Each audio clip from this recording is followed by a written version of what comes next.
काल चल रहा है, 2047 तक हम देश को विकसित कर देंगे। वो 24, 26, 30, 35, 2047 सीधे, ताकि वो पूछे ही नहीं तो तुमने 10 साल में क्या किया।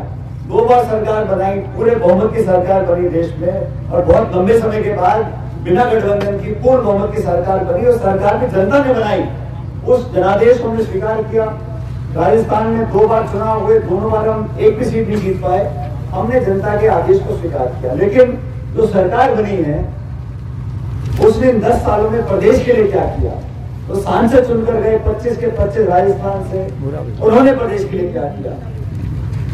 अभी विधानसभा के चुनाव हुए, हम सरकार नहीं बना पाए। उस बात का दुख हमें, हर बार राजस्थान में सरकार बनती है और फिर हम हार जाते हैं। 30 साल हो गए, चुनाव जीतो, सरकार बने, फिर 5 साल बाद हार जाते हैं। और ऐसा नहीं है कि कांग्रेस की सरकारें बाकी राज्यों में दोबारा बनती नहीं। दिल्ली में शिवाजी मुख्यमंत्री थी तो लगातार 3 बार कांग्रेस सरकार बनी।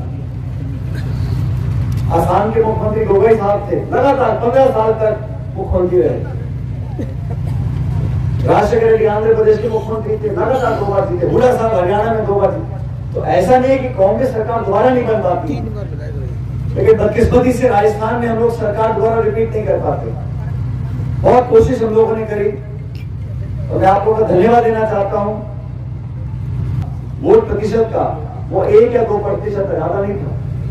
हम पहले हारते थे तो कभी 20, 21, कभी 50, 55, इस बार हम 70, 71 विधायक जीत कर गए, लेकिन सरकार नहीं बना पाए। ये एक और मौका हमको मिला है अपनी भूल सुधारने का, और पूरे देश में, पूरी दुनिया देखना चाहती है कि वो दल, वो पार्टी, वो सरकार जो संवैधानिक संस्थाओं को नीतिगत तरीके से उनकी जड़ों को कमजोर करने का काम कर रही है। साथियों, आप सब देख रहे हो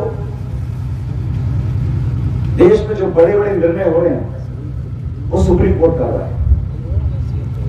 आज राम मंदिर का निर्माण हुआ देश में, सुप्रीम कोर्ट के आदेश से हुआ। कोई नेता, कोई दल, कोई पार्टी, कोई सरकार कहने की बातें, लेकिन इस देश का सबसे बड़ा जो न्यायालय है, सर्वोच्च न्यायालय, उसने ये निर्णय लिया कि राम मंदिर का निर्माण होना चाहिए। और सब पक्षों की बात सुनने के बाद सब पक्षों ने अपनी दलील रखी। अंत में जो निर्णय कोर्ट का, सुप्रीम कोर्ट का था, हम सबने स्वीकार किया। शांतिपूर्वक तरीके से भव्य मंदिर का निर्माण हो गया। ये बात मैं इसलिए बोल रहा हूं कि सुप्रीम कोर्ट का जो जज होता है, वहां का जो निर्णय आता है वो सारे देश को स्वीकार होता है। क्यों होता है? सुप्रीम कोर्ट का निर्णय स्वीकार क्यों होता है?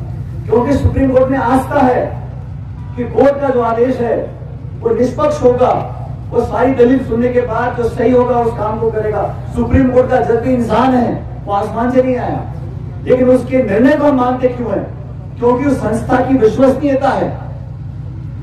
सुप्रीम कोर्ट या कोर्ट का आदेश देता है, हम लोग उसको मानते हैं क्योंकि हमें विश्वास है।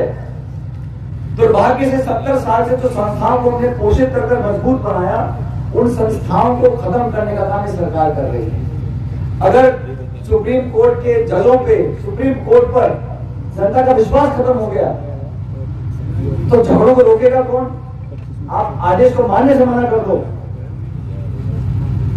तो क्या हालत देश में होंगे? संस्थाओं को कमजोर करने का परिणाम जो होता है कि जनता बातों को मानती नहीं है। अगर संस्था पारदर्शी नहीं है, संस्था विश्वसनीय नहीं है, चयन प्रक्रिया में संदिग्ध है, तो कौन मानेगा?